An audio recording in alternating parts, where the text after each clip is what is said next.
السلام عليكم ورحمة الله وبركاته. ازيكم يا حبايبي؟ عاملين ايه؟ يا رب تكونوا بخير. النهارده بقى ان شاء الله هنعمل معاكم طاجن اللحمة بالخضار بطريقة يعني سهلة وبسيطة، وطالع بقى بالجمال والروعة كده زي ما انتم شايفين. لحمة مستوية دايبة خالص، والخضار كمان مستوي، وعملت معاهم رز كده بشعرية مفلفل برضو جميل. ندخل بقى على الطريقة على طول عشان ما نطولش عليكم الفيديو. وهنا بقى حطيت الحلة على البوتاجاز، سبتها يعني تسخن، وحطيت فيها بس ايه معلقتين زيت عشان يسخنوا بس جامد. وهننزل بقى ايه باللحمه نديها صدمه كده. انا بحب يعني اديها صدمه كده الاول وتاخد لون كده الاول، وبعد كده بقى ننزل عليها بقيه المكونات بتاعتها. مش هنقلبها بقى خالص دلوقتي غير لما ايه تاخد لون من على الناحيه دي، وبعدين ننقلها بقى ايه نقلبها على الناحيه التانية. هنا بقى ما شاء الله كده خدت صدمه، وخدت كمان لون جميل كده ذهبي. هنقلبها بقى على الناحيه التانية كمان ايه تاخد لون برضه.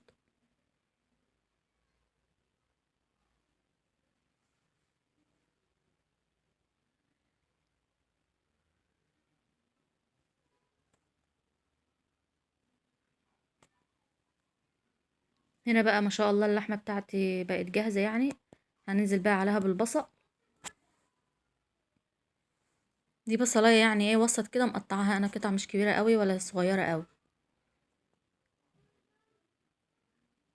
هنقلبها بقى كده شويه ونسيبها تتشوح مع اللحمه شويه، وبعد كده هننزل عليها بالايه بنص معلقه توم مهروس.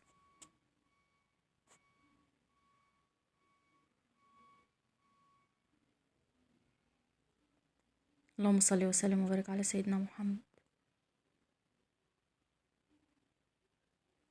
هنا بقى هنزل بالثوم والتوابل بقى اللي هنحط عليها ملح. الملح طبعا مش هحطها دلوقتي لما اللحمه تستوي. حطيت ملح ده فلفل اسود وبابريكا وبهارات لحم. ومن كل حاجه يعني ايه نص معلقه صغيره مش مكتره، عشان طعم اللحمه يستنى ايه موجود. يعني البهارات الكتير بتضيع طعم اللحم. هنقلبها بقى كده كويس مع بعضها، وبعد كده بقى هننزل عليها بعصير الطماطم.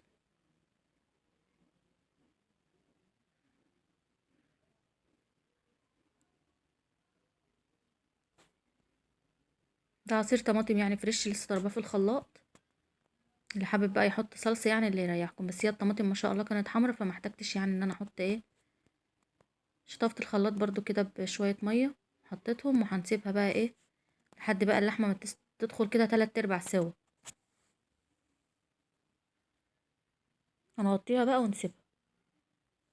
هعمل بقى معاكم الرز. هعمل النهارده رز بشعريه. حطيت معلقه زبده، وهحط بس عليها معلقتين زيت عشان بس الزبده ما تتحرقش. هننزل بقى بالشعريه. هنقلبها بقى كويس لحد ما تاخد لون ذهبي كده جميل، وبعد كده بقى ننزل عليها بالرز.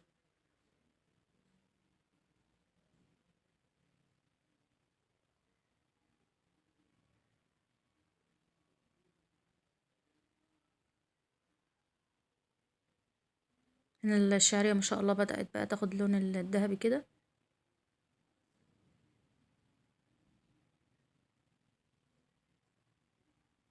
انا بحبها يعني غامقة شوية، اللي حاببها بقى فاتحة يعني اللي يريحكم، بس انا بحب اغمق الشعرية يعني شوية. هننزل بقى عليها بالرز، انا كنت غسلاه ومصفياه.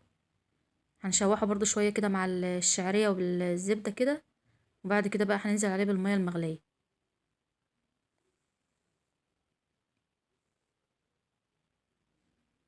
نحط برضو عليه التوابل. برضو حطيت ملح وفلفل وبهارات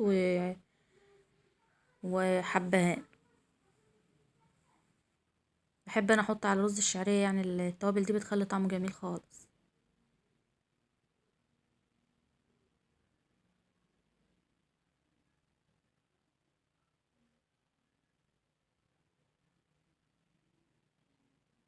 هنشوحهم بقى كده شوية. الرز خلاص بقى جاهز، هننزل بقى عليه بالمية.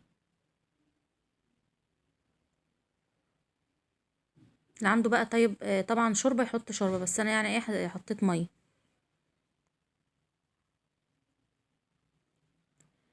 هنقلبه تقليبه بقى ونغطيه، واول ما يبدأ يتشرب المية كده هنهدي بقى عليه.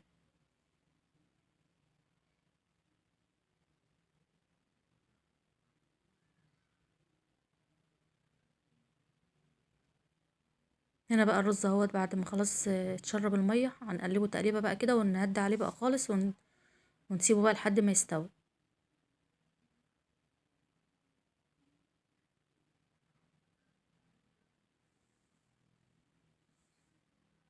هنروح بقى نشوف اللحمة بتاعتنا. هنا بقى اللحمة ما شاء الله كانت اللحمة خلاص دخلت بقى في السوا. هنحط بقى عليها الخضار، اي خضار بقى انتوا تفضلوه. انا حطيت هحط بسلة وبطاطس وجزر، وده نص قرن فلفل حامي كده، اللي مش حابب يعني ما يحطهوش. وهنحط برضو الملح بقى لان اللحمة خلاص ايه استوت يعني، عشان ما كنتش ملحت معاكم الخضار في اللحمة في الاول. هنقلبهم بقى ونسيبهم ياخدوا غلوة بس كده وبعد كده بقى هنحطهم في الطاجن اللي هندخلهم الفرن.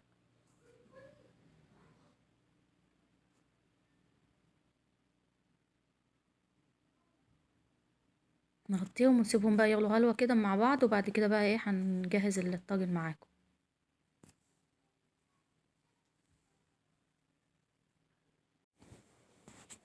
وهنا بقى جبت الطاجن وكنت حاطاه في الفرن يسخن، عشان يعني اول ما يدخل الفرن ايه يغلي على طول. هننزل بقى بيه في الخضار بتاعنا.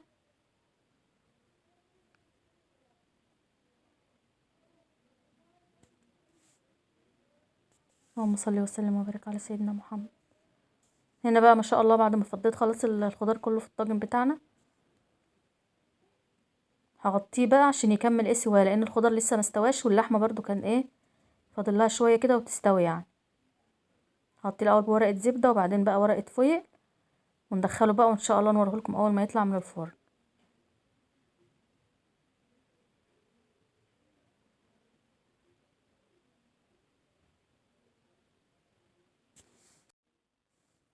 وهنا بقى يا حبايبي بعد ما طلعت الطاجن خلاص من الفرن، ما شاء الله طالع بالجمال والروعه كده زي ما انتم شايفين، وكل حاجه بقى ما شاء الله مستويه خالص. وغرفت بقى معاه طبق رز، والرز برضو ما شاء الله كان مفلفل خالص مفرفر كده وحلو مش معجن يعني. هنغرف بقى كده الخضار واللحمه بتاعتنا جنب الرز في الطبق. بصراحه يعني كان طعمه جميل خالص الخضار مع اللحمه، ولما بتتحط كمان في الطاجن بقى في الفرن بصراحه بتبقى طعمها روعه. هنا بقى بقول لكم يعني ان الخضار مستوي خالص واللحمه كمان مستويه. بتمنى بقى ان شاء الله لو تعجبكم وتجربوها. ما تنسوش بقى تعملوا لايك وشير للفيديو وفعلوا الجرس عشان يوصل لكم كل جديد. السلام عليكم ورحمة الله وبركاته. مع ألف سلامة.